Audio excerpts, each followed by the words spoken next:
Hello everyone, Nabeel Qureshi with Creed 26 Ministries. Welcome to this 8th video in our 9-video series on Islam 101, investigating the basics of Islam. This video is going to talk about the sects of Islam. Now, there are many sects and denominations within Islam, and there's also more divisions, for example, movements, schools of thought, etc. I'm not going to get into the intricate niceties of the differences between these terms. I'm just going to introduce you to the variety of beliefs that are in Islam. It's certainly not a monolith, and we have to remember that when we're talking with our friends. They could believe something very different from other people who also call themselves Muslim. Just to emphasize, some of these terms I'm about to give you are not mutually exclusive. Some Sufis consider themselves Shia, other Sufis consider themselves Sunni. Some Sufis don't consider themselves either. The same with Ahmadis. Some consider them to be Sunni, some people consider them to be their own sect, some people consider Ahmadis to not be Muslims at all. And so it depends on whom you ask. The most important division to discuss is the Sunni-Shia divide.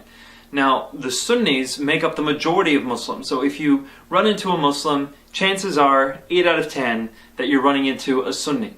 Shias make up somewhere between 10 to 15% of the Muslims. Now, the division between Sunni and Shia happened very early in Islamic history. When Muhammad died, Abu Bakr was considered the caliph, well, at least by Sunnis. Shias believed that the procession of leadership didn't go to Abu Bakr, but went to Muhammad's family, specifically to Ali, his cousin. Now, Sunnis believe that Ali was the fourth Khalifa, the fourth caliph. Regardless, Shia believe that the procession of leadership should have went through the bloodline of Muhammad. We see a tremendous amount of bloodshed over this issue very early in Islamic history. Aisha, the wife of Muhammad, goes out to battle against Ali, his cousin, and on this day, tens of thousands of Muslims die. Today, depending on who you ask, some Sunnis will say Shias are Muslim, some will say they're not, and vice versa. Within Sunni Islam, there are divisions of schools of thought. You've got the Hanbali, the Hanafi, the Maliki, and the Shafi schools of thought. The same can be said for Shia schools of thought. You've got the Imami or the Twelver school, you've got the Zaydi, and you've got the Ismaili. And there are many, many more. These are just the larger ones, the more popular ones that we can refer to briefly. For the most part, the divisions within Sunni Islam and within Shia Islam are minor. Differences in the application of hadith or minor theological issues.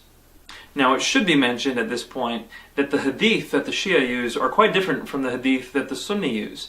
The reasons why, if you recall back to one of the earlier videos, is that the hadith authenticity is based off of chains of transmission, isnad. And the Shia think various people are trustworthy whom the Sunni don't consider trustworthy, and vice versa. Now, there are more differences between Sunni and Shia, for example, eschatology, the coming of the Mahdi, exactly who the Mahdi is, how the Messiah will reappear, etc. But these are issues that are far too detailed for this introductory video. Apart from the Sunni-Shia divide, there are other sects and divisions in Islam that bear mentioning. One controversial division within Islam is the Sufi division. Now, Sufis are generally referred to as mystics, who emphasize a relationship with Allah. Certain Sufis would say that once you get to their point of Sufism, you can leave behind your Shia or Sunni affiliation. A lot of Muslims would consider those Sufis, at least, to be non-Muslim. As well, there's a movement in Islam known as the Ahmadiyya movement in Islam. This is actually the sect that I came from. These Muslims will engage in the 5 pillars and the 6 articles of faith, just like every other Sunni Muslim, but they believe that Jesus, who's going to come back at the end of times, has already come in the form of a man named Mirza Ghulam Ahmad. This distinction between Ahmadi Muslims and all other Muslims is enough to garner Ahmadis the title of kafir or non-believers. The take-home message is that the major division in Islam is the Sunni-Shia divide. There are all kinds of minor sects and movements within those two divisions, and outside sects, which some Muslims do not consider Muslim at all. Don't approach a Muslim as if you know beforehand everything he believes. He could believe any of a wide range of beliefs and still call himself a Muslim. And so my exhortation to you is to be very familiar with different types of Islam and to speak specifically to the person whom you have in your mind and in your heart to connect to. Thank you so much for watching this video. I hope that you'll come back to Creed26.com to learn more about the origins of Islam and Christianity.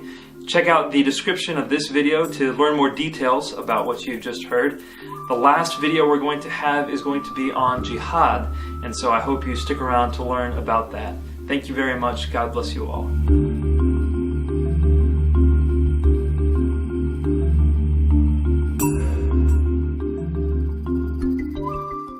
I'm going to pull a Columbo and say that there's just one more thing. Some of you may have heard the term Salafi or Wahhabi in the media. Now, the term Salafi refers to the Salaf, the first 3 generations of Muslims. There's a hadith in which Muhammad said that the first 3 generations of Muslims are going to be the best of Muslims.